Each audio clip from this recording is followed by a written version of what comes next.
오늘 우리는 이 로마서 6장 20절서부터 23절 말씀을 본문으로 열매를 확인하며 영생의 삶을 살자라는 제목을 가지고 함께 말씀을 나누도록 하겠습니다.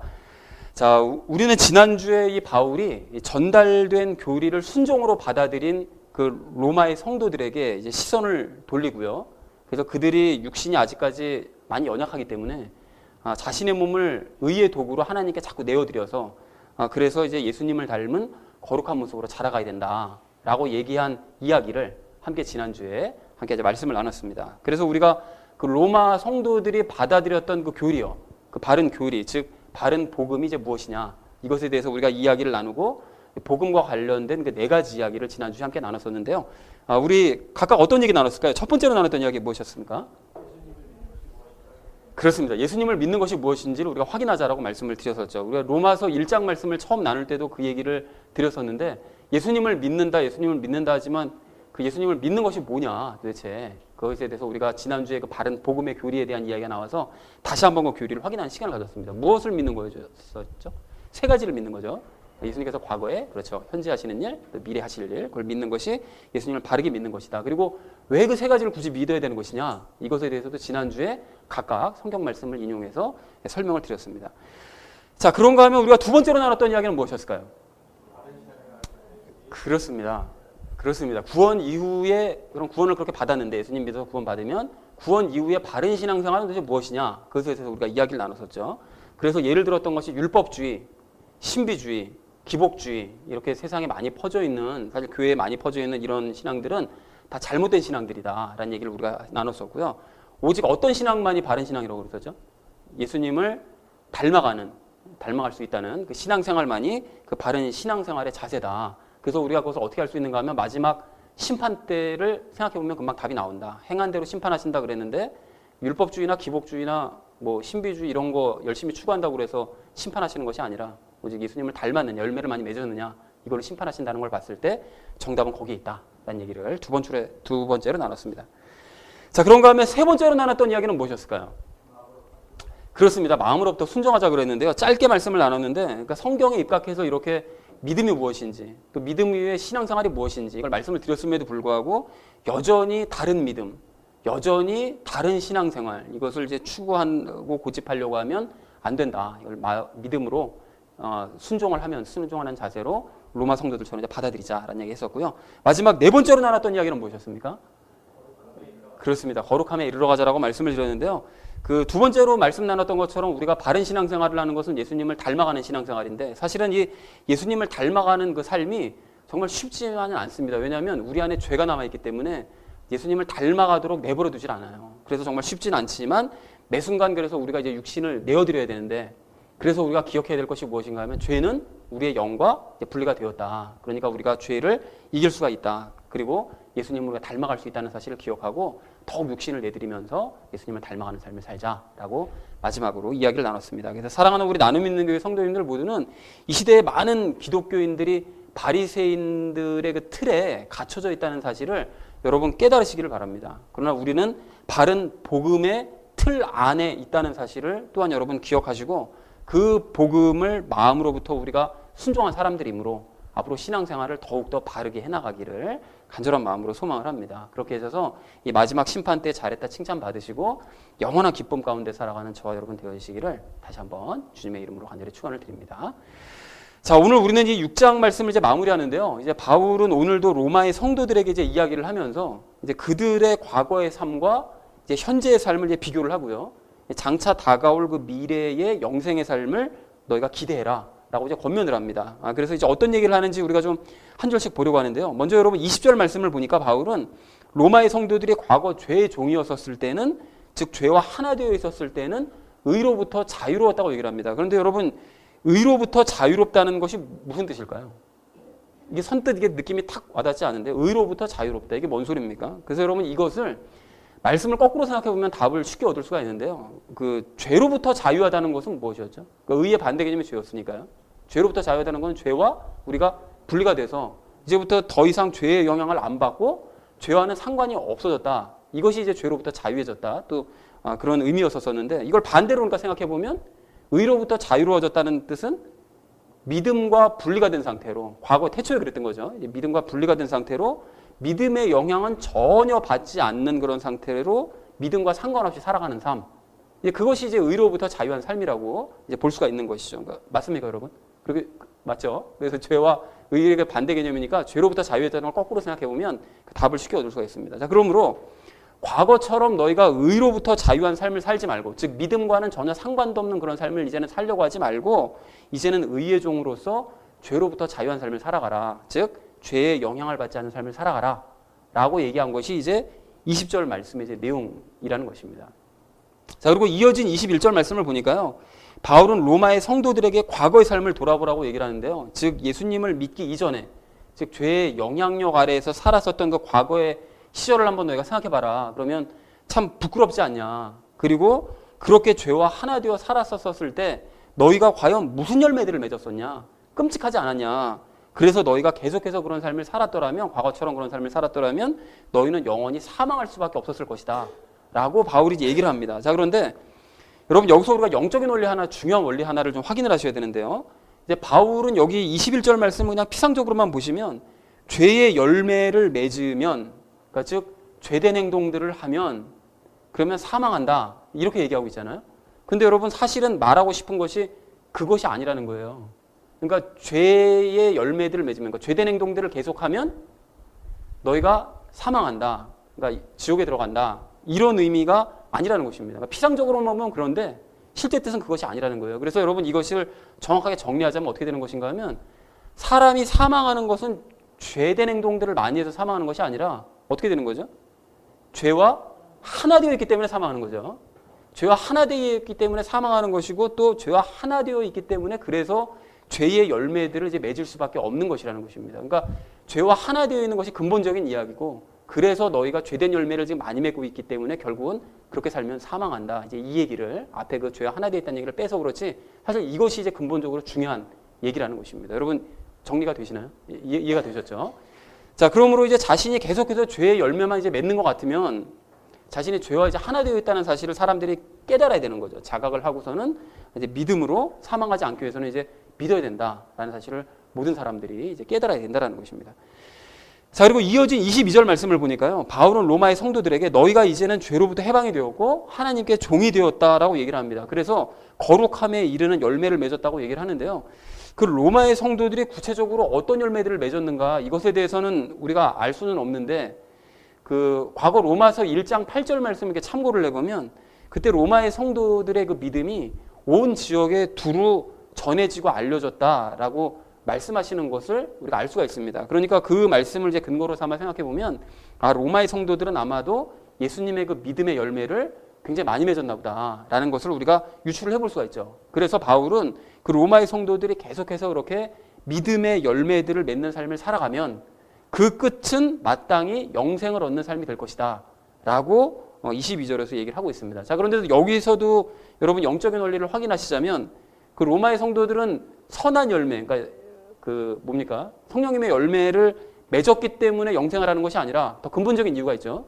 예수님과 하나가 되어 있기 때문에 당연히 영생을 하는 것이고, 또 그런 상태이기 때문에 예수님의 믿음과 같은 그런 열매들도 맺을 수 있는 것이다 라는 사실을 여러분 정리하시고 좀 확인을 하셨으면 좋겠습니다. 자, 그리고 바울은 마지막 23절에서 이제 앞에 있는 20절서부터 22절 말씀을 이제 종합하는데요. 먼저 죄의 삭은 사망이라고 얘기합니다. 굉장히 유명한 구절이죠.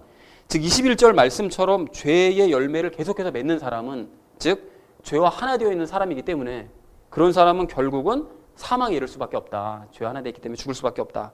그러나 그와 반대로 의의 열매를 맺는 사람, 그러니까 예수님과 연합했기 때문에 이제 가능한 것인데, 그런 사람은 하나님의 선물, 즉 영원한 생명의 선물을 이제 받을 수가 있는데, 그 선물은 예수님을 통해서 받을 수 있다. 즉 예수님께서 우리 죄를 위해서 십자가에서 돌아가 주시고 또 부활해서 우리 안으로 들어와셔서 우리와 하나 되어 주셨기 때문에 우리가 그 선물을 받을 수 있는 것이다 라고 얘기를 했다라는 것이 오늘 우리가 함께 나눌 본문 말씀 전체의 내용입니다. 여러분, 오늘 이 바울은 로마 성도들의 이 과거, 현재, 미래에 대해서 얘기를 하고 있습니다. 그러니까 공교롭게도 우리가 지난주에 믿음에 대해서 이야기를 할 때 과거, 현재, 미래에 대해서 우리가 믿어야 된다라는 말씀을 드렸는데요. 이제 그와 좀 관련이 되어 있는 거죠. 그래서 즉 과거 죄와 하나 되어 있었을 때, 그때 로마 성도들은 그 부끄러운 모습을 가지고 있었던 그 과거에는 로마 성도들이 죄된 열매들을 맺을 수밖에 없었는데 그런 삶의 종착역은 사망이다. 그러나 이제는 죄로부터 해방이 되었고 하나님의 종이 된 지금 현재는 거룩한 열매를 맺고 있는데 그러한 삶의 종착역은 영생이다 라고 얘기를 하고요. 그러므로 너희는 더 이상 죄의 종이었던 과거처럼 살려고 하지 말고 이제 죄로부터 해방된 현재의 삶을 계속 살아감으로 말미암아 미래에는 영생의 삶을 살아가라 라는 것이 오늘 본문 말씀 전체를 요약한 내용이라는 것입니다. 그러니까 과거의 모습을 비춰주고 현재의 모습을 진단하고 미래로 나아가라 이렇게 얘기한 것이라는 거죠. 그래서 바울의 이러한 권면을 묵상하면서 오늘도 우리가 그 네 가지 이야기를 함께 좀 나누려고 하는데요. 그 영생의 삶을 앞으로 살게 될 우리가 오늘 첫 번째로 나눌 이야기는 죄와 죄의 열매가 무엇인지를 분명하게 확인하자라는 것입니다. 여러분 우리가 과거 그 5장에서 그 죄에 대해서 이제 살펴볼 때 죄에 대한 정의를 내릴 때 죄가 무엇이라고 그랬었죠? 무엇이 죄라고 그랬습니까? 그렇습니다. 불신이 죄라고 그랬습니다. 믿음 없음, 불신 그것이 이제 죄라고 그랬었죠. 그러면 죄의 열매는 뭐라고 그랬죠? 죄의 열매? 죄의 열매와 죄는 틀린 거죠. 우리가 보통 이제 혼동을 하는데 성경에서 이렇게 혼동돼서 써놓으시니까 이제 혼동을 하는데 죄의 열매랑 죄는 다른 것입니다. 죄의 열매는 뭐라고 그랬는가 하면 믿음 없이 행하는 모든 일들의 결과 그것이 죄의 열매죠. 그러니까 죄와 하나 된 상태로 행하는 모든 일의 결과들이 다 죄의 열매들입니다. 그러니까 죄는 믿음 없음이고 그로 인해 행하는 행동들이 죄의 열매다 라고 우리가 정의를 내렸었습니다. 그러니까 분명히 차이가 있는데 그런 의미에서 우리 그리스도인들이 이제 죄의 열매에 대한 인식과 시각을 좀 넓힐 필요가 있습니다. 여러분 이게 무슨 소리인지 한번 잘 들어보십시오. 이제 많은 그리스도인들이 그 죄의 열매 하면 뭐 이런 개념들을 잘 몰라요. 그러니까 믿음 없음으로 행하는 모든 행동들에 인한 그 결과들이다는 이런 개념을 잘 모르는 채 그냥 도덕적이고 윤리적으로 뭔가 잘못 행하는 일들이 있으면 그것이고 죄의 열매다 라고 막연하게 생각하는 경향들이 있죠. 그죠? 그리고서는 그런 죄의 열매들을 맺으면 자꾸 그렇게 도덕적으로 윤리적으로 이제 어긋난 행동들을 자꾸 해나가면 결국 이제 구원도 받지 못한다 라고 생각들을 한다는 것입니다. 그것이 또 오늘 21절 말씀을 피상적으로만 보면 또 그렇게도 보여요. 죄의 열매들을 맺으면 사망이다 이렇게 얘기하시니까 그렇게 도덕적 윤리적으로 자꾸 어긋난 행동을 하면 그 사람은 구원 못 받고 지옥으로 가는구나. 보통 이렇게들 그냥 생각들을 한다는 것이죠. 자, 그런데 그렇다 보니까요. 무슨 문제가 생기는가 하면 반대로 내가 도덕적으로 윤리적으로 특별히 그렇게 큰 문제가 없다고 생각을 하면 나 자신이 신앙생활 굉장히 반듯하게 아주 잘하고 있다고 생각하는 거예요. 거꾸로. 그리고 또 죄의 열매도 나는 그러니까 당연히 맺지 않는다. 왜? 난 도덕적으로 윤리적으로 문제 없는 사람이니까. 그러니까 죄의 열매도 맺지 않는 것이라고 생각해서 나는 구원을 받는데 그러므로 전혀 문제가 없는 사람이다 라고 생각들을 한다는 것입니다. 그런데 물론 우리가 이제 도덕적 윤리적으로도 깨끗해야 되는 것은 맞긴 맞는데 그런 건 맞지만 이 부분을 좀 정확하게 말씀을 드리자면 우리 그리스도인들은 무작정 도덕적 윤리적으로 깨끗하게 사는 것이 중요한 것이 아닙니다. 더 중요한 게 뭐죠? 믿음으로 살았냐? 안 살았냐? 사실은 이것이 더 근본적으로 중요한 문제라는 거예요. 그러니까 즉 예수님께서 내 삶을 선하게 이끌어 가실 것을 믿어서 그 결과로 내가 도덕적이고 윤리적으로 살게 되었다. 그러면 아무 문제 없습니다. 그렇게 되면 아무 문제가 없는데 내 힘으로 도덕적 윤리적으로 살아보려고 열심히 노력했다면 그래서 실제로 그런 모습을 이뤄냈다면 그런 나의 겉모양은 도덕적 윤리적인 모습일지는 모른다 할지라도 사실 그러한 나의 그런 모습은 죄의 열매를 맺은 모습이라는 거예요. 그죠? 그러니까 겉모습은 분명히 도덕적 윤리적인데 사실은 근본을 따지고 보면 그 사람은 죄의 열매를 맺은 꼴이다. 이렇게 된다는 것입니다. 여러분 왜 그런가 하면 그건 내 힘으로 믿음으로 행한 일이 아니라 내 힘으로 행한 일이기 때문에 그렇다라는 거예요. 아까 전에 정의했었잖아요. 죄의 열매라는 것은 믿음 없이 죄와 하나 된 상태로 행한 모든 일들이 다 죄의 열매이기 때문에 그렇다라는 것입니다. 자, 그런가 하면 우리가 또 다른 한 가지 아주 중요한 사실을 또 한 가지 확인을 하셔야 되는데요. 이렇게 믿음 없이 행하는 그런 모든 일들이 다 이제 죄의 열매가 맞다면 우리가 오늘 22절 말씀처럼요. 죄의 종으로서 거룩함에 이르는 그런 열매를 맺어가고자 할 때에도 내가 노력해서 만약에 그 열매를 맺으려고 그런다. 성령님의 열매를 한번 내가 노력해서 사랑 많은 사람, 평안이 있는 사람, 기쁨이 있는 사람, 그러니까 척이죠. 오래 참는 척, 뭐 이렇게 하는 척이죠. 믿는 척 이런 식으로 열매를 맺으려고 하면 그것 역시 죄의 열매가 된다라는 거예요. 그래서 가령 어떤 사람이 자기 힘으로 막 초인적으로 막 노력을 해가지고 막 열심히 노력하고 막 절제하고 막 참고 이래가지고 예수님을 닮은 그런 거룩한 그런 모습을 아주 삶 가운데 아주 일부분이지만 다른 사람들에게 보여주었다. 그렇게 되면 그 사람을 겉으로 봤을 때는 틀림없이 거룩한 모습이 맞아요. 겉으로 봐서 아, 저 사람은 참 저 부분에 있어서는 참 거룩해 라고 생각할지 모르지만 사실은 그 모습은 의의 열매가 아니라 무슨 열매입니까? 역시 죄의 열매라는 것입니다. 왜 그렇습니까? 그건 믿음으로 행한 결과가 아니라 자신의 노력으로, 즉 믿음 없이 행한 일의 결과이기 때문에 그렇다는 것입니다. 그러니까 이게 너무나 중요한 거라는 거예요. 그러니까 사람을 겉모양으로만 보고 판단해서는 안 되는 이유가 바로 여기 있다는 것입니다. 겉모양으로 보면 정말 거룩하고 도덕적이고 윤리적인 사람인데 그래서 그런 줄 알았는데 신앙이 참 좋은 줄 알았는데 알고 보니까 그 사람이 믿음으로 행한 것이 아니다 그러면 다 소용없는 이야기가 된다는 것입니다. 자, 그러므로 우리가 성령님의 열매를 맺고자 한다면 그러면 절대로 내가 노력해서 맺으려고 하면 안 되고 어떻게 해야 됩니까? 그렇게 노력해서 하려고 하면 그 순간 죄 열매가 되는 거죠. 그럼 어떻게 해야 되는 건가 하면 성령님의 열매 맺기를 먼저 소망해야죠. 그리고 소망하는 만큼 예수님께 구해야 되죠. 그리고 구한 이후에는 예수님께서 열매 맺게 해주실 것을 믿고 기다려야 된다는 것입니다. 농사처럼 우리 아까 전에 여기 찬송했었던 것처럼 감사하고 찬양하는 것은 그 수고하면서 씨 뿌리면 시간 지나고 날 때 올라오는 거죠. 그 마음 급하다고 이렇게 뽑아버리면 다 죽어버리잖아요. 그러니까 믿고 소망이 있으면 기다려야 된다는 것입니다. 그럴 때 맺어질 수 있다는 거죠. 그런데 이런 식으로 사실 맺는 열매는 당장 눈에 띄지는 않기 때문에 사람들에게 무시를 당할 수는 있습니다. 차라리 자기가 열심히 노력해서 거룩한 척하는 사람들은 사람에게 인정받아요. 그런데 이렇게 소망하고 믿고 기다리면 시간이 많이 걸리기 때문에 저건 도대체 열매를 맺는 건지 안 맺는 건지 사람들에게 인정을 못 받을 수 있지만 그럼에도 불구하고 그 열매가 진짜 성령님의 열매라는 것입니다. 그래서 사랑하는 우리 나눔 믿는 교회 성도님들 모두는 죄가 무엇인지 죄의 열매가 무엇인지 여러분 그 개념을 다시 한번 분명하게 마음에 새기시기 바랍니다. 그리고 그것을 마음에 새기셨다면 도덕적으로 윤리적으로 살아보려고 여러분 노력하시거나 성령님의 열매를 맺겠다고 노력하지 마시기 바랍니다. 내 힘이 들어가는 순간 그건 죄의 열매로 바뀌는 거죠. 그래서 여러분 대신 믿으시기 바랍니다. 소망하고 간구하면서 믿으시라는 것입니다. 그래서 이 성령님의 열매를 천천히지만 분명하게 맺기 시작하는 저 여러분 되어지시기를 주님의 이름으로 간절히 축원을 드립니다. 자, 영생의 삶을 살게 될 우리가 오늘 두 번째로 나눌 이야기는 종종 과거를 돌아보자라는 것입니다. 여러분 오늘 21절 말씀을 다시 한번 보십시오. 21절 말씀을 보시면 바울은 로마의 성도들에게 과거를 돌아보라고 얘기를 합니다. 그리고 지금은 부끄럽게 생각하는 그 과거를 너희가 돌아봤을 때 무슨 열매를 맺었었는지를 기억해 보라고 얘기를 합니다. 그러니까 뭐 문나마나 당연히 뭐 당시에 타락한 그 로마에서 그 로마인으로서 그 살아갔으니 로마의 성도들의 과거의 삶이 뭐 보나마나 뻔했겠죠. 아주 그냥 문란하고 그냥 타락하기 이를 데 없는 그런 삶을 살았겠죠. 그런데 계속해서 너희가 그렇게 살았었다면, 과거처럼 그렇게 살았었다면 너희는 영원한 죽음을 맞게 될 수밖에 없었을 것이다라고 바울이 아주 분명하게 얘기를 하더라는 거예요. 그래서 여러분 이게 마찬가지라는 거죠.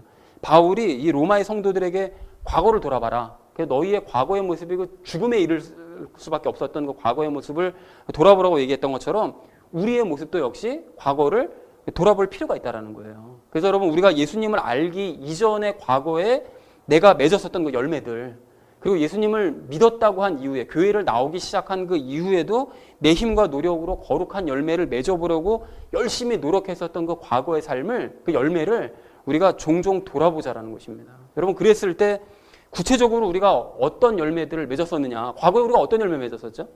뭐 나 자신과 내 가족만 신경 쓰느라고 남은 전혀 신경도 쓰지 않았던 그런 무관심의 열매들을 우리가 맺었었죠.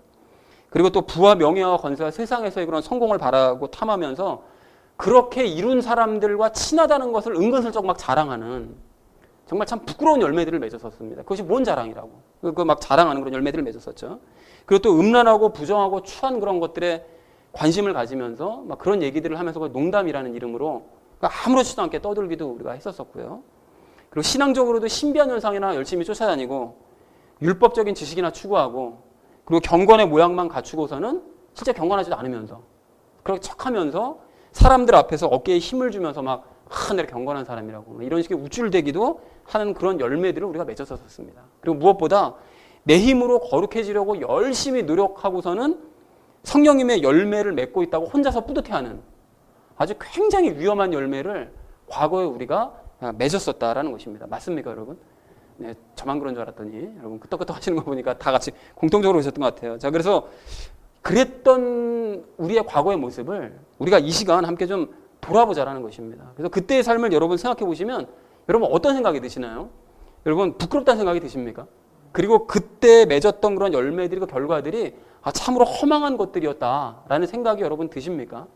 여러분 만약 과거를 돌아봤을 때 이렇게 부끄럽다는 생각이 드시거나 불안함과 그 추함과 또 허망한 열매로 가득했던 과거의 그때로는 내가 다시는 돌아가기가 싫다라는 생각이 드신다면, 그리고 심지어는 내 힘과 노력으로 예수님을 닮아보겠다고 열심히 노력했었던 과거의 그 모습이 참으로 너무나 끔찍했었다라는 생각이 여러분 드신다면 축하드립니다. 여러분은 영생을 얻으신 것이 맞습니다. 그리고 안심하시기 바랍니다. 그렇게 끔찍했었던 과거의 모습은 예수님과 함께 죽어버린 과거일 뿐이라는 거예요. 더 이상 우리를 어떻게 해볼 수 없는 과거일 뿐이라는 것입니다. 자, 그러나 이렇게 과거를 이렇게 돌아봤을 때 부끄럽다는 생각이 들지 않고 도리어 내가 하고 싶은 대로 마음대로 행할 수 있었던, 그리고 세상의 성공을 꿈꿀 수 있었던 그때가 참 좋았지 라는 생각이 여러분 드시거나, 또는 죄의 열매들을 내 힘과 노력으로 막 고쳐보려고 막 결단하고 열심히 막 노력했더니, 열심을 다했더니 조금 막 좋아지는 것 같았어. 그때 참 그랬던 것 같아 라는 생각이 들어서 과거에 그때 참 뿌듯했었는데, 이렇게 생각이 드시거나, 심지어는 지금도 죄의 열매들은 내가 노력하면 언제든지 나는 선한 열매로 바꿀 수 있어 라는 그런 자신감을 가지고 계신 분이 계신다면 여러분 그런 분들은 좀 근심하실 필요가 있습니다. 왜 그렇습니까? 죄와 아직 하나 되어 있는 상태일 수 있기 때문에 그렇다라는 거예요.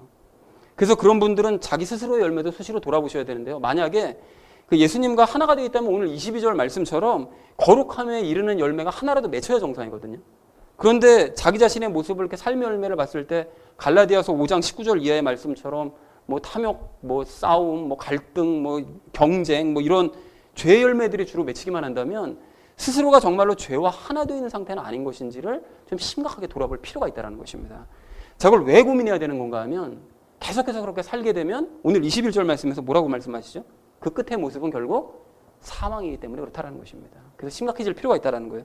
근데 이런 얘기를 들으면서 알아. 나도 다 알지만 언젠가나 예수님 믿을 거야. 그때가 되면 나도 바뀌겠지. 여러분 이렇게 생각하시면 안 됩니다. 여러분 그 언젠가가 언제가 될지는 모르겠지만 그때가 된다고 해서 예수님을 믿게 된다는 보장은 없기 때문에 그렇다는 거예요. 여러분 그래서 하나님께서는 이제 이런 시간들을 통해서 계속해서 자극을 주시는 겁니다. 혹시나 내가 구원 못 받고 죄와 하나 된 상태라면 이런 시간을 통해서 자극을 받게 하시는 거예요. 그래서 예수님과 관련된 세 가지 사실들을 빨리 믿고 물세례와 성령님 세례를 빨리 받고 자기 죄를 이제 인정해라 라고 이런 시간들을 통해서 이제 기회를 주신다라는 것입니다. 그러니까 언젠가 예수님을 믿을 것이라고 생각하실 것이 아니라 지금 당장 예수님을 믿으셔야 된다는 것이죠. 마태복음 24장 말씀을 보시면 이제 예수님께서 마지막 때에 있을 이야기들을 쭉 얘기를 하시거든요. 마지막 때는 이제 무슨 일이 있고 어떤 일들이 있고 참 근심 걱정될 만한 두려운 일들이 있을 것이라는 얘기를 쭉 하시고 난 다음에 마지막에 제자들에게 하신 말씀이 그러니까 너희는 깨어 있어라 이렇게 말씀하십니다. 깨어 있으라고 말씀하신 것은 육신의 잠을 자지 말아라 이제 이런 말씀을 하신 것이 아니고요. 이제 영이 깨어 있으라라는 이제 그런 의미로 말씀하신 거죠. 근데 영이 깨어 있으려면 어떻게 해야 되는 건가 하면 어떻게 하면 영이 깨어 있을 수 있죠? 예수님과 연합하면 영이 깨어 있습니다. 깨어 있게 되는 거죠. 그래서 그런 사람들은 예수님과 또 하나 되어 있어서 깨어 있는 사람들은 하나 되어 있기 때문에 예수님을 또 닮기 때문에 그래서 하나님께서 자기 자신에게 보내주신 사람들을 지속적으로 섬깁니다. 예수님께서 왜 당신에게 보내주신 제자들을 비롯한 다른 사람들을 마지막 때까지 섬기셨잖아요. 그와 똑같이 예수님과 하나 된 사람들도 자기들에게 옆에 붙여주신 사람들을 섬겨요. 그래서 가족이 됐든 회사 동료가 됐든 누가 됐든 섬깁니다. 근데 그런 일을 계속하다가 예수님께서 재림하실 때에도 그 모습을 그냥 그대로 보여드리는 거예요. 왜냐 보여드리려고 보여드리는 것이 아니라 그냥 그렇게 살아왔기 때문에 보여드릴 수밖에 없는 거죠. 그렇게 되면 하나님께서 예비하신 복을 받아 누리게 됩니다. 자, 그런데 깨어있지 않은 사람들, 즉 예수님을 믿지 않아서 예수님과 하나 되지 못한 사람들은 어떻게 되느냐라고 말씀하시는 걸 봤더니만 마태복음 24장 48절 이하에서 이렇게 말씀하세요. 그러나 그 악한 종이 마음속으로 이르기를 내 주인이 오는 것을 늦추시는구나 하며, 그러니까 주인이라고 얘기한 걸 보면 예수님 아는 거죠. 예수님 알지만 믿지는 않고 머리로만 알고 있는 거죠. 그러니까 내 주인이 오신 것을 늦추시는구나 하고 아주 신났겠죠. 그래서 자기 동료 종들을 때리고 술 취한 자들과 함께 먹고 마시기 시작하면, 그러니까 이러한 과거의 삶을 전혀 부끄러워하지 않는 거예요. 과거에 그랬었던 삶을 여전히 즐기는 거죠. 여전히 술 마시고 취하고 놀고 그냥 폭력적이고 그냥 그렇게 살아가는 거죠. 그렇게 살다가 언젠가 예수님께서 오시기 전에 나는 믿기만 하면 그러면 나 자신은 그냥 바뀔 수 있을 것이다 라고 생각하는 거예요. 근데 그게 자기 뜻대로 돼야 말이죠. 자기 뜻대로 깨어나야 자기 뜻대로 믿어져야 말이죠. 그래서 예수님께서 그 다음에 뭐라고 말씀하시는가 봤더니 그가 그를 기다리지 않는 날, 그러니까 예수님께서 이날 오시겠어? 절대 안 오실 거야. 이날은 안 오실 거야. 이렇게 생각하는 날 그가 알지 못하는 시각에 그 종의 주인이 와서 그를 잘라내고 마치 그 마음에서 그 죄를 잘라내듯이 잘라내고 위선자들과 함께할 그의 몫을 그에게 지정하리니 거기서 슬피 울며 이를 갈미 있으리라 이렇게 말씀하시더라는 거예요. 그러니까 깨고 싶다 그래서 깰 수 있는 것이 아니고 내가 그때 가서 언젠가 믿고 싶다 그래서 믿어지는 것이 아니라는 것입니다. 그러니까 예수님을 믿고 깨어서 과거와 단절된 삶을 사는 것은 언젠가 해야 될 일이 아니라 어떻게 해야 되는 거죠? 지금 당장 해야 될 일이라는 것입니다. 그래서 사랑하는 우리 나눔 믿는 교회 성도님들 모두는 종종 과거의 삶을 돌아보시면서 부끄러웠던 그때의 삶처럼 지금 살지 않게 되었음에 여러분 감사하시기 바랍니다. 그리고 이제는 허망한 죄의 열매들을 없애가시고 거룩함에 이르러가는 열매들을 점차 풍성히 맺어가시는 또 열심을 내시는 저와 여러분 되어주시기를 주님의 이름으로 간절히 축원을 드립니다. 자, 영생의 삶을 살게 될 우리가 오늘 이 세 번째로 나눌 이야기는 현재의 열매를 확인하자라는 것입니다. 여러분 방금 우리가 이제 과거의 모습을 돌아봐야 된다고 이제 말씀을 드렸는데요. 그렇다면 당연히 현재의 모습도 우리가 수시로 돌아봐야 됩니다. 현재의 모습을 보자 그러는 것은 어제 우리가 그 큐티 했었던 그 말씀처럼 그 이스라엘 백성들처럼요. 현재의 환경만 바라보면서 이제 불평하자라는 의미로 현재를 보자고 말씀드린 것이 아니고요. 현재 맺고 있는 열매들을 돌아보자라는 그런 의미입니다. 여러분 그래서 오늘 22절 말씀을 좀 다시 한번 보시면 로마의 성도들은 거룩함에 이르는 열매를 맺었다고 말씀을 하세요. 그러니까 지금 로마의 성도들이 신앙이 오래된 사람들이 아니라 초신자거든요. 근데 초신자임에도 불구하고 눈에 띄는 이런 열매를 많지는 않겠지만 분명히 맺었다면 그러면 우리도 사랑과 기쁨과 화평과 오래 참음과 부드러움과 선함과 믿음과 온유와 절제의 그런 열매들, 성령님의 열매들을 우리가 맺고 있는지를 수시로 확인하고 점차 작더라도 또 적더라도 맺어가야 마땅하다라는 것입니다. 자, 그런데 앞에서도 말씀을 드렸던 것처럼 우리가 이러한 열매를 맺기 위해서는 육신의 노력과 열심이 필요한 것이 아니죠. 그렇게 한다고 해서 맺어지는 것이 아니라 육신적으로 열심히 노력하고 애써가지고 열매들을 맺게 되면 그것은 겉모양만 맺은 것처럼 보일 뿐이지 사실은 육신의 열매, 죄의 열매를 맺은 것이라고 이제 말씀을 드렸습니다. 자, 그러면 우리가 이러한 성령님의 열매를 맺을 때 그러면 아무것도 안 하고 그냥 뭐 아무 수고도 안 하고 무기력하게 그냥 가만히 있기만 하면 저절로 그냥 열매가 그냥 맺혀지는 것이냐? 사실 여러분 그렇지는 않습니다. 그래서 우리는 내 안에 있는 죄에게 맞서서 매 순간 믿음으로 싸우는 믿음의 수고는 해야 된다라는 거예요. 그래서 여러분 이게 무슨 소린가 하면요. 가령 여러분 우리 안에 있는 이런 죄가 계속 우리를 충동질해서 그 먹고 사는 문제 때문에 막 염려가 되고 막 근심이 되고 필요한 것들 하나님께서 이거 안 채워주시면 어떡하지? 이번 달에 이거 안 채워주시면 제가 완전히 이건 큰일인데 막 이런 생각을 하면서 마음이 불안해질 때 그럴 때 여러분 우리가 어떻게 해야 됩니까? 그냥 가만히 있으면 저절로 평안의 열매가 생기고 가만히 있으면 뭐 저절로 그냥 뭐 됩니까? 뭐 온유하게 되고 됩니까? 그렇게 안 되잖아요. 그래서 우리가 어떻게 되는 건가 하면 이럴 때 죄로부터 완전히 해방되었다라는 사실을 우리가 기억을 해야죠. 죄로부터 우리는 분리가 되었다는 기억을 하고 그래서 죄가 주는 그런 불안함과 그런 두려운 생각들을 모두 거부해야 되는 거죠. 여러분 2주 전에 말씀드렸던 거 기억하시잖아요. 경찰 들어서 불신 검문할 때 거부하면 된다고. 그러니까 죄가 계속 우리를 충동질하거든요. 너 그렇게 살면 이제 끝장날걸? 너 그렇게 되면 오늘 굶어. 내일서부터는 끝이야. 너는 이제 회사에서 잘릴걸? 뭐 이런 거. 자꾸 우리에게 이제 불안함을 이제 주는데 그럴 때 우리가 그런 것들을 거부하는 것입니다. 그럴 리가 없어. 그럴 리가 없잖아. 그건 네 혼자 생각이지라고 거부해야 된다는 것입니다. 그래서 대신 하나님께서 내 삶을 책임져 주실 것을 믿음으로 말미암아 평안해지고 그래서 필요한 것들을 채워주실 때까지 오래 참으면서 절제해야 된다는 것입니다. 그러니까 이 말씀 한 문장에도 벌써 성령님의 열매 4가지가 맺어지는 거죠. 자, 그러니까 죄가 이렇게 주는 생각이 아닌 믿음을 우리가 자꾸 선택을 해서 나 자신의 생각과 마음을 자꾸 하나님께 드리면 그러면 믿음과 평안함과 오래 참음과 절제와 같은 성령님의 열매들을 그러한 순간에서도 우리는 맺어갈 수 있게 된다는 것입니다. 자, 근데 그런 와중에도 계속해서 죄가 가만히 있지 않습니다. 그렇게 한번 우리가 이기고 눌렀다고 그래서 뭐 나아지는 것이 아니라 죄는 여전히 야 그러다 일이 잘못되면 어떡해? 야 그러다 굶으면 어떡해? 계속 불신의 마음, 그런 이제 죄가 주는 생각은 끊임없이 우리 안에서 이제 올라오기 때문에 그럴 때 우리가 계속해서 그런 죄가 주는 생각들과 싸우는 그런 믿음의 수고를 해야 된다는 것입니다. 우리가 믿음을 선택하는 삶에 아직 익숙하지 않아요. 이제까지 불신과 함께 살아왔었기 때문에 믿는 일이 쉽지가 않습니다. 그렇기 때문에 우리가 익숙하지 않기 때문에 익숙해질 때까지 마음의 갈등과 수고는 계속될 수밖에 없다는 것이죠. 그래서 예전에도 말씀을 드렸던 것처럼 우리 마음밭에 있는 그런 돌과 가시나무들 그런 것들을 모두 제거할 때는 우리 예수님과 함께 믿음으로 함께 치우는 수고를 계속해야 된다라고 이제 말씀을 드렸었고요. 그리고 또 의심과 걱정을 믿음으로 물리치고 난 이후에는 말씀을 뿌리는 수고도 해야죠. 매일 성경 말씀을 보는 그런 수고를 우리가 또 해야 된다는 것입니다. 그리할 때 어제 큐티의 그런 이스라엘 백성들처럼 환경 때문에 걱정하고 염려하고 불안해하는 그런 마음들은 점차 사라져가고 성령님의 열매를 30배, 60배, 100배로 맺어가게 될 줄로 이렇게 믿습니다. 그래서 사랑하는 우리 나눔 믿는 교회 성도님들 모두는 부끄럽던 과거의 삶과는 이제 확연하게 구별되는 거룩한 현재의 삶을 살아가시기 바랍니다. 여러분 그 일을 위해서 오늘도 열매를 맺고 있는지 수시로 확인하시고 또 그 열매를 위해서 죄와 싸우는 그런 믿음의 수고를 여러분 마다하지 않으심으로써 거룩함에 이르는 그런 열매들을 풍성하게 맺어가시는 저와 여러분 되어주시기를 주님의 이름으로 간절히 축원을 드립니다.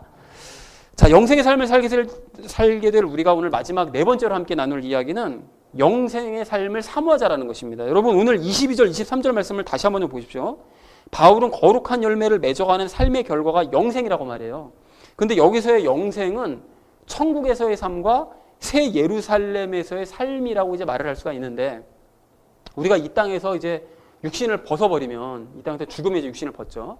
벗어버리면 우리는 영혼의 상태로 저 천국에 가서 살다가 지난주에도 말씀드렸던 것처럼 그리고 마지막 날 예수님께서 그렇게 심판하실 때에는 저 천국에서 영혼으로 살던 우리가 이제 육신까지 신령한 육신까지 이제 입은 상태로 새 예루살렘으로 들어가서 영원히 이제 살게 될 것입니다. 그런데 이러한 천국에서의 삶이 이제 어떤 것인지를 요한계시록 7장 16절 17절 말씀을 보니까 이렇게 말씀을 하세요. 여러분 들어보십시오.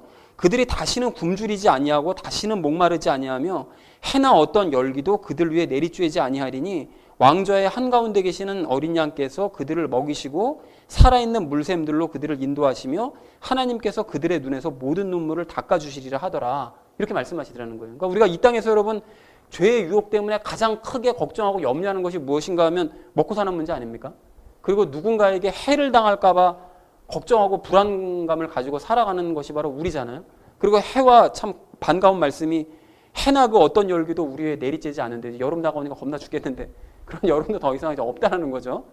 그리고 또 마음의 고통으로 인해서 눈물을 흘리면서 살아가는 것이 우리 인생의 모습인데 그런데 저 천국에서는 그러한 굶주림이나 목마름이나 불안함이나 육신의 고통이나 마음의 고통이나 눈물이 전혀 없답니다. 친히 예수님께서 위로를 해주시고 눈물까지 다 닦아주신대요. 더 이상 마음의 고통이 없다라는 것이죠. 그러니 이러한 천국이 사모되지 않으시느냐는 것입니다. 이 땅에 소망을 덜 둘수록 저 천국은 사모될 수밖에 없다는 거죠. 근데 저 천국은 별로 소망이 안 되고 이 땅에 자꾸 소망이 있다는 것은 이 땅에서 살만하시다는 거죠. 아직까지. 그렇다는 의미가 되는 것입니다. 그리고 훗날 우리가 새 예루살렘에 가서 살 때는 그때는 이제 완벽한 육신까지 가지고 이제 살게 될 텐데요. 이제 요한계시록 21장 4절과 23절 말씀을 보니까 새 예루살렘에서의 삶을 또 이렇게 묘사하세요. 또 하나님께서 그들의 눈에서 모든 눈물을 씻어주시리라. 다시는 사망이 없고 슬픔도 울부짖음도 없으며 또 아픔도 다시는 없으리니 이는 이전 것들이 지나갔기 때문이라 하더라. 그 도시는 해와 달이 안에서 빛을 비출 필요가 없었으니 이는 하나님의 영광이 그 도시를 밝혀주었고 어린 양께서 그 도시의 광채이시기 때문이라. 그러니까 예수님께서 워낙 빛이 밝으셔서 해가 더 이상 필요 없다는 거예요. 달도 필요 없다는 거예요. 밤이 없다는 거죠. 그래서 새 예루살렘에서 이렇게 하나님께서 눈물 자체를 없애주시고 그곳에서는 사망도 슬픔도 울부짖음도 아픔도 없이 기쁨만 넘치는 곳이라고 이렇게 말씀하시더라는 것입니다. 그동안 밤이 없이 늘 밝은 빛만 비추는 환경적으로 가장 완벽하고 아름다운 곳이다 라고 말씀을 하시더라는 거예요. 그래서 우리는 가장 완벽한 그곳에서 가장 완벽한 몸과 마음을 가지고 걱정이나 근심이나 슬픔이나 눈물 같은 건 아예 없이 가장 완벽한 기쁨과 만족함과 평안함을 가지고서는 영원히 살 수 있게 된다는 것입니다. 그러니까 그곳이 어찌 사모가 되지 않을 수가 있겠느냐는 거예요. 자, 그렇다면 우리는 육신이 죽어서 천국에 갈 때까지 그리고 천국에 있다가 새 예루살렘에 갈 때까지 천국은 그러면 맛볼 수 없는 것이냐, 이 땅에서는 천국 맛볼 수 없는 것이냐? 절대로 그렇지 않습니다. 여러분, 천국의 삶은 이 땅에서도 누릴 수 있어요. 물론 이 땅에서 우리가 환경 천국은 누릴 수 없습니다. 환경적으로 좋은 천국은 우리가 누릴 수는 없지만 우리는 이 땅에서 하나님과의 그런 관계 천국은 누릴 수 있다는 것입니다. 그래서 성경을 보시면 영생의 삶이 이미 시작됐다라고 말씀을 하세요. 그래서 그 요한복음 17장 3절 말씀을 보시면 영생의 개념을 아주 특이하게 정의를 하시는데 이렇게 정의하십니다. 영생은 이것이니 곧 그들이 유일하신 참 하나님인 아버지와 아버지께서 보내신 자 예수 그리스도를 아는 것이니이다. 이렇게 말씀하세요. 근데 여기서 이제 안다는 것은 교제함으로써 깨달아가는 것을 이제 안다라고 말씀을 하시는데요. 그러니까 영생의 삶이라는 건 결국 뭐냐면 하나님과 예수님을 깨달아 아는 것, 그분과 교제하면서 깨달아 아는 삶이 곧 영생이다 라고 말씀을 하시더라는 거예요. 그러니까 관계를 말씀을 하시더라는 것이죠. 자, 그래서 우리는 삼위일체 하나님을 이미 우리 안에 모셨고, 그리고 또 삼위일체 하나님과 좀 교제하면서 말씀을 통해서 그분을 깨달아 알아가고 있는 중이잖아요. 그렇기 때문에 우리는 하나님과 교제하는 이런 영생의 삶이 이미 천국이라는 공간으로 우리가 가지 않더라도 이미 이 땅에서부터 시작이 되었다라는 사실을 알 수 있다는 것입니다. 영생의 삶은 저기서만 시작되는 것이 아니라 이 땅에서부터 관계적인 천국이 시작이 되었다라는 사실을 알 수가 있다는 거죠. 그리고 이렇게 이 땅에서 삼위일체 하나님과 이제 친밀한 관계를 맺으면서 영생의 삶을 시작한 사람은 저 천국 가서 나중에 하나님을 눈으로 얼굴과 얼굴을 마주대하면서 이제 보게 될 때 어색함이 없을 거예요.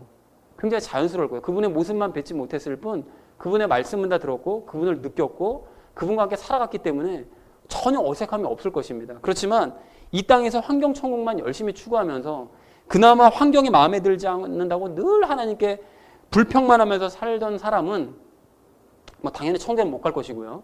그래서 이제 그런 사람은 마지막 심판 자리에서는 이제 하나님을 대면하게 될 텐데 그렇게 되면 그동안 하나님과 어떤 관계도 맺지 못했었기 때문에 아마 그 사람은 하나님을 굉장히 어색해하고 또 심지어는 굉장히 두려워만 하게 될 것입니다. 그래서 사랑하는 우리 나눔 믿는 교회 성도님들 모두는 영생의 삶이 시작되었다는 사실을 다시 한번 확인하시기 바랍니다. 여러분, 그래서 삼위일체 하나님과 더욱 교제하시고 더 그분을 알아가시고 또 열매를 맺어가셔서 하나님과 더욱더 친밀한 관계 천국을 이 땅에서 누리시고 그리고 훗날 저 천국과 새 예루살렘에 가셔서는 환경적인 천국까지 마음껏 누리시는 복된 성도님들 되시기를 주님의 이름으로 간절히 축원을 드립니다. 자, 이제 말씀을 정리합니다. 오늘 본문에서 바울은 과거의 삶과 현재의 열매를 돌아보면서 미래의 영생을 기대해라 라고 이제 권면을 합니다. 과거와 현재, 미래를 바라봐라 이렇게 얘기하는데요. 그래서 우리도 역시 이러한 권면의 말씀대로 과거에 부끄러웠던 삶을 종종 기억하고 현재에 내가 열매를 잘 맺고 있는지를 확인하고 그래서 영생의 삶을 기대하면서 꿈꾸는 우리의 신앙생활 되어지기를 간절히 소망을 합니다. 자, 그리고 바울이 이렇게 로마의 성도들에게 과거, 현재, 미래에 대해서 권면을 했던 것처럼 우리도 이제 주변 사람들에게 그런 권면을 같이 우리도 하기를 원하는데요. 근데 여러분, 권면을 이제 바르게 하려면 이제 오늘 본문 말씀에 입각해서 주변 사람들로 관찰해 보실 필요가 있습니다. 그 사람이 정말 구원 받지 못한 사람이래야 우리가 권면을 할 수 있을 거 아니겠어요? 근데 잘 관찰을 해보면 그 사람의 이제 구원 여부를 단정까지는 알 수 없지만 적어도 짐작은 할 수 있습니다. 그래서 가령 이제 어떤 사람이 과거의 삶을 굉장히 부끄러워하고 그리고 현재의 환경에는 아주 만족하고 기뻐하면서 하나님과의 관계 천국만 추구하면서 이제 거기에만 열매만 집중하고 그리고 저 천국과 새 예루살렘에서의 삶을 기대하고 막 사모하는 그런 사람이 있다. 주변에 그런 사람이 있다면 그 사람은 영생을 얻은 사람이 맞습니다. 오늘 본문 말씀에 입각한 사람은 영생을 얻은 사람이 맞아요. 그러니까 그런 사람은 우리가 본받고 서로가 이제 영향을 주고받아야 되는 것이 맞습니다. 맞는데 어떤 사람은 또 다른 어떤 사람을 보니까 그 사람이 과거의 삶에 대해서 전혀 부끄러워하지 않고 도리어 막 그때를 그리워하고 막 도리어 막 당당해하고 도리어 이스라엘 백성들처럼 이스라엘 백성들이 잘못했던 게 그거잖아요. 과거 이집트 시절로 돌아가고 싶다. 과거 이집트 시절로 돌아가고 싶다. 이거였잖아요. 그러니까 그때로 자꾸 돌아가고만 싶어하고 현재의 환경에는 늘 불평하고 환경 천국만 사모하고 그래서 성령님의 열매가 아닌 세상적인 열매만 열심히 집중하고 그리고 저 천국은 있는지 없는지 확신도 못해서 그냥 이 땅에서의 삶이 전부인 것이냐 이 땅에서의 삶만 마냥 살아가되 날마다의 삶에 그냥 치여가지고 괴로워하면서 영생을 꿈꾸는 것이 아니라 날마다 죽겠다 사망 죽겠다 그냥 이러면서 살아가는 사람이 있다면 정말로 미안한 얘기지만 그 사람은 현재로서는 사망할 사람입니다. 구원받지 못한 사람이라는 거예요. 그래서 우리는 깨어있는 자로서 로마의 성도들처럼 그런 사람들에게 믿음의 본을 보여줘야 됩니다. 그럼으로써 복음을 전하고 권면을 해야 된다는 것이죠. 그래서 사랑하는 우리 나눔 있는 교회 성도님들 모두는 의의 종으로서 오늘 말씀들을 여러분 잘 기억하시고 실천하셔서 죄를 이기시고 풍성한 열매들을 맺으시기 바랍니다. 여러분 또한 영생을 사모하는 삶을 살아가시기 바랍니다. 여러분 그래서 주변의 사람들에게 삶을 복음으로 증거하시는 저와 여러분 되어지시기를 주님의 이름으로 간절히 축원을 드립니다. 우리 함께 기도하겠습니다.